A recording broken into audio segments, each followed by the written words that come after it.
तो इस वीडियो में एक अच्छा कंसेप्ट पढ़ते हैं, इक्विलिब्रियम ऑफ थ्री चार्जेस। तो मैं एक एग्जांपल यूज़ कर रहा हूँ इस कंसेप्ट को समझाने के लिए। So you have two charges plus Q and four Q, they are not fixed. Okay, ये two Q and four Q charge जो है separated by a certain distance L.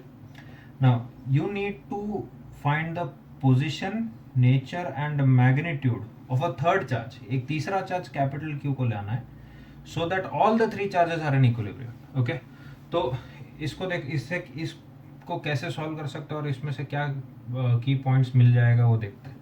तो ये रहा अपना plus Q charge and this is R plus four Q charge. Now पहला चीज तो पोजीशन कैलकुलेट करना है, कहाँ पे होगा चार्ज, कहाँ रखना चाहिए।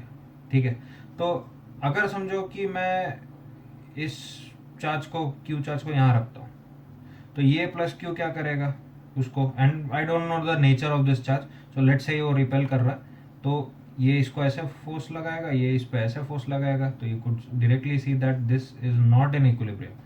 तो ये इक्विलिब्रियम पे अगर चाहिए, तुम चाहते हो कि क्यू इक्विलिब्रियम पे रहे, तो ये दोनों फोर्सेस जो है, this force F1 and F2, they have to be along the same line, मतलब they have to be equal and opposite. तो दैट इज ओनली पॉसिबल अगर तुमने इस चार्ज को ऑन दिस लाइन रखा। ठीक है, line joining the other two charges. तो पहला पॉइंट ये आएगा कि the three charges should be on the same line. Okay, तो all the three charges should be on the same line. Now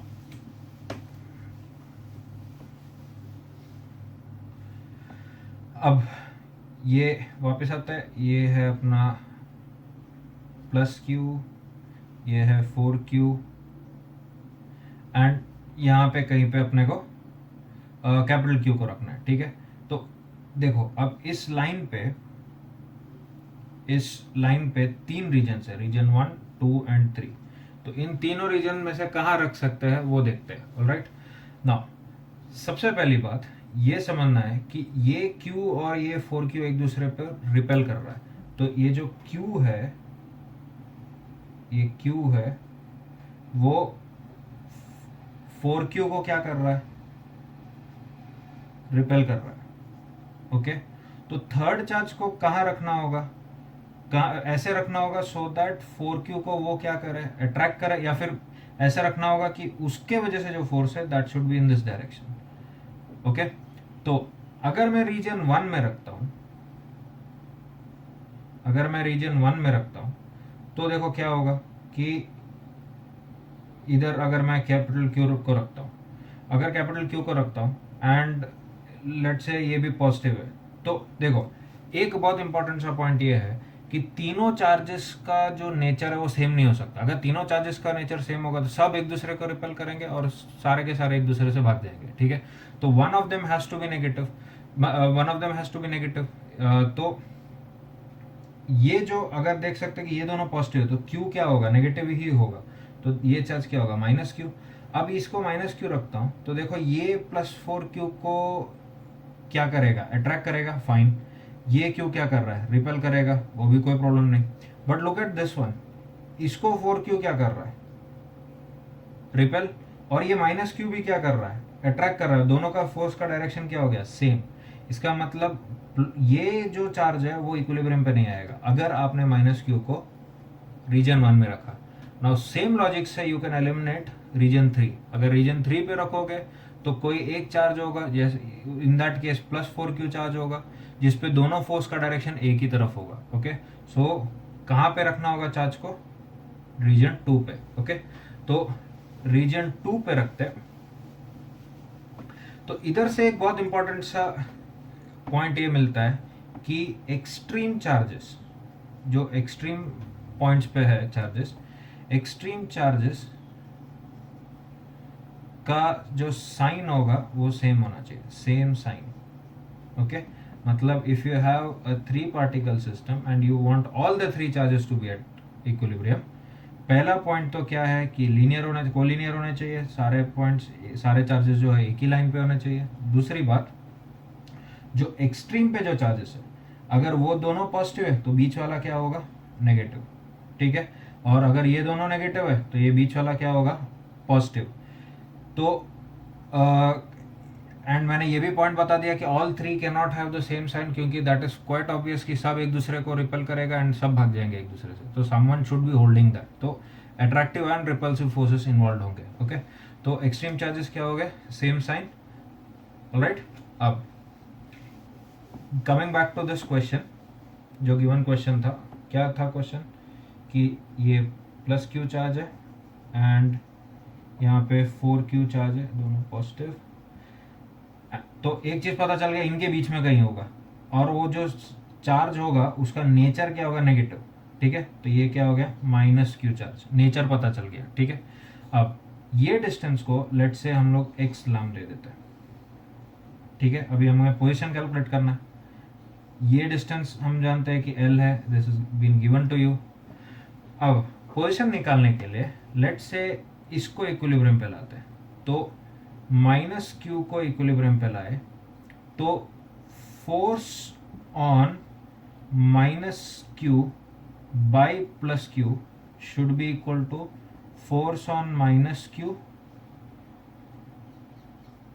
by +4q। ये दोनों का मैग्नीट्यूड क्या होना चाहिए, सेम, राइट। तो इसको देख सकते हैं कि -q पे ये +q चार्ज कितना फोर्स लगाएगा, अट्रैक्टिव लगाएगा। ये देख सकते हैं कि ये भी इसको ऐसे अट्रैक्ट करेगा, ये इसको ऐसे अट्रैक्ट करेगा, है ना। ये दोनों फोर्सेस का मैग्नीट्यूड क्या होना चाहिए, सेम। तो +q कितना फोर्स लगा रहा है, सिर्फ मैग्नीट्यूड है तो साइन से मतलब नहीं है। तो k by what's the separation, x, तो x² is equal to +4q कितना फोर्स लगाएगा, what's the separation between them, l minus x है। तो क्या लिख सकते हैं अपने, k into Q into 4q, sign वापस लिखने की जरूरत नहीं क्योंकि we are dealing with magnitude only, divided by l minus X the whole square. Okay, इधर देख सकते हैं कि ये सारे k कैंसिल हो जाएगा, k कैंसिल हो गया एंड इसको डिनोमिनेटर से ऊपर नीचे ले जाओ तो यहाँ पे क्या आएगा, देखो l minus X the whole square is equal to 4x²। l minus X the whole square is equal to 4x²। Now इधर देखो क्या आ गया, क्वाड्रेटिक आ गया। नाउ अभी मैं इसका अगर रूट लिखता हूँ, रूट लेता हूँ तो l माइनस एक्स क्या हो जाएगा, प्लस और माइनस 2x हो जाएगा। नाउ लेट्स सी कि दोनों का इम्प्लीकेशन क्या है, +2x एंड -2x दोनों यूज करके कैसे हम लोग इससे क्या रिजल्ट्स आते हैं। दो आंसर मिलेगा x का, और दोनों का क्या मतलब मीनिंग आता है, फिजिकल मीनिंग क्या है वो देख लेते हैं। ठीक है, तो mathematically you will have 2 values of x, but you know कि there should be only 1 value. Okay, तो देखते हैं। तो what was the result, l minus X is equal to plus और माइनस 2x। तो पहले पॉजिटिव वाला ले लेते हैं। ठीक है, फर्स्ट केस, तो l minus X is equal to +2x। तो इधर से देखो क्या मिल जाएगा अपने को, x का वैल्यू आ जाएगा l/3। ठीक है, नाउ सेकंड केस में l माइनस एक्स को क्या ले लिया, -2x, तो x का वैल्यू क्या आ गया, -l। ओके, अब इसका मीनिंग समझना क्या है। इसका मीनिंग ये है कि ये हो गया q, ये हो गया 4q एंड हमने q से x मेजर किया था, तो यहाँ से l/3 पे है। Okay, so that is possible. ठीक है, this is definitely possible, -q charge को यहाँ रखा। अब इसका मीनिंग क्या है, इसका मीनिंग ये है कि यहाँ पे q है, यहाँ पे 4q है, +4q, तो x यहाँ से इस तरफ मेजर हुआ था, तो -l का मतलब क्या हो गया, इस तरफ हो गया, इस तरफ l डायरेक्शन। तो ये तो हमें पता है कि ये गलत है, क्योंकि मैंने क्या अभी प्रूफ किया था कि एक्सट्रीम चार्जेस क्या होने चाहिए, सेम साइन के। तो ये मिल गया कि where should you keep that particle, at l/3 distance from small q।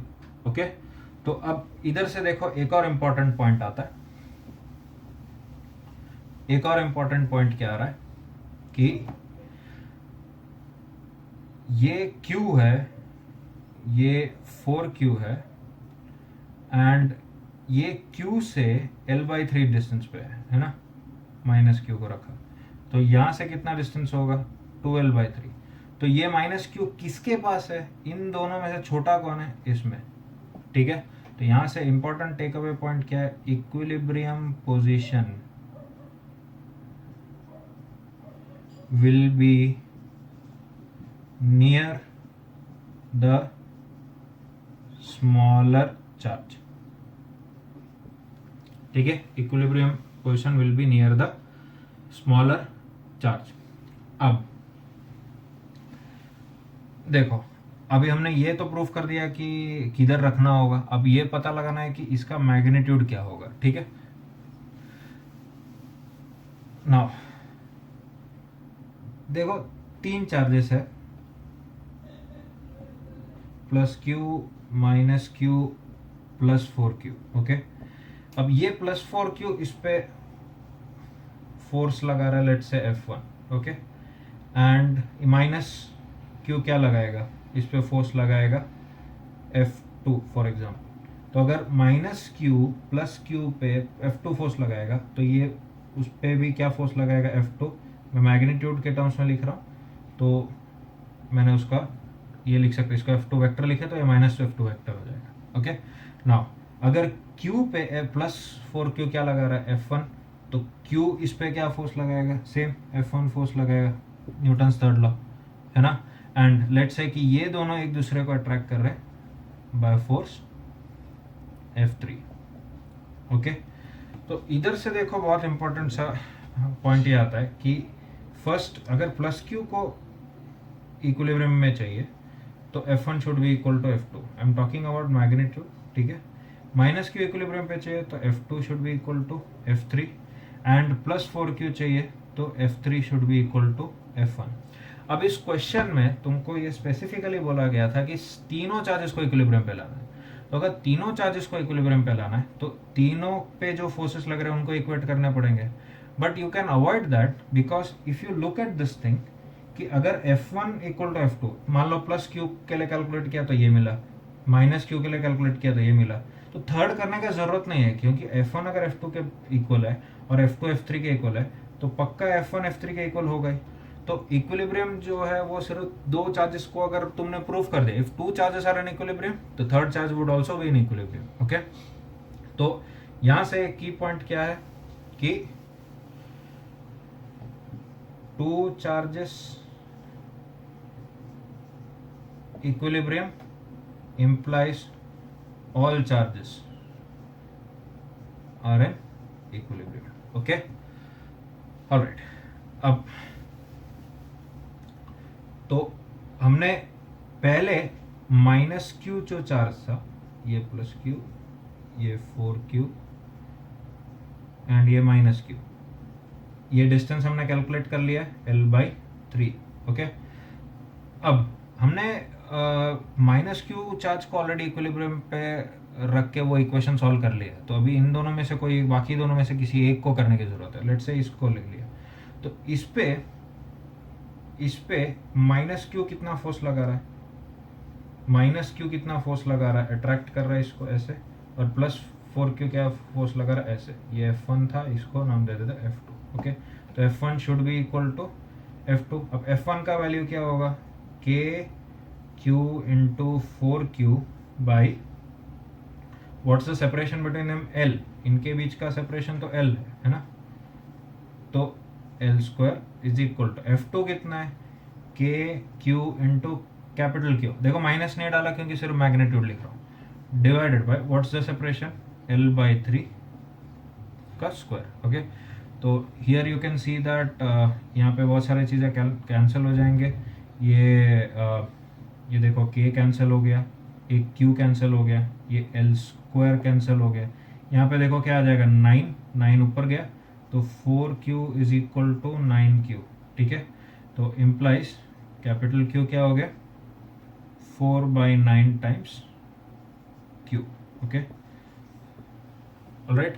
तो वापिस एक छोटा सा रिकैप कर लेते हैं इसी क्वेश्चन का.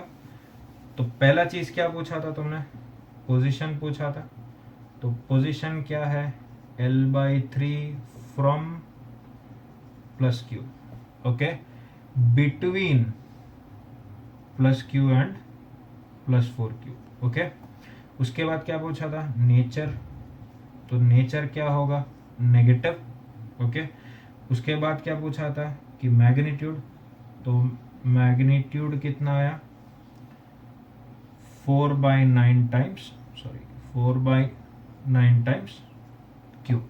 ओके, सो ये हमने प्रॉब्लम सॉल्व कर लिया। अब इस प्रॉब्लम को सॉल्व करते समय जो भी इंपॉर्टेंट की पॉइंट्स थे वो सारे की पॉइंट्स को एक बार और रिकैप कर लेते। तो पहला पॉइंट क्या था, फर्स्ट पॉइंट क्या था, same line, all 3 charges should be on the same line. Okay, second point क्या था, extreme charges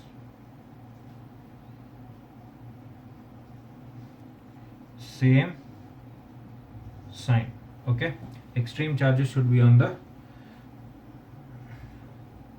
extreme charges should have the same sign। उसके बाद थर्ड पॉइंट क्या था, इक्विलिब्रियम पोजीशन कहाँ रहेगा, near the smaller charge, it would be near the smaller charge. Okay, and fourth point क्या था, फोर्थ पॉइंट ये था कि if 2 charges are in equilibrium implies all are in equilibrium। Okay, now एक और point मैं बता देता हूं, इसका नेचर ऑफ इक्विलिब्रियम क्या रहेगा। ये 3 चार्जेस का जो सिस्टम का जो नेचर है of equilibrium, that would be unstable. Unstable equilibrium है, किसी एक चार्ज को भी इधर उधर मूव करा दो, सारे भाग जाएंगे इधर उधर, ठीक है। So the system is in unstable equilibrium. देखो ये जो क्वेश्चन है वो एज सच बहुत ही इजी क्वेश्चन है, बट मैंने इसको इतना टाइम लेके इसलिए समझाया क्योंकि इसमें से देखो कि इतने सारे इंपॉर्टेंट पॉइंट्स मिलते हैं। Okay, thank you.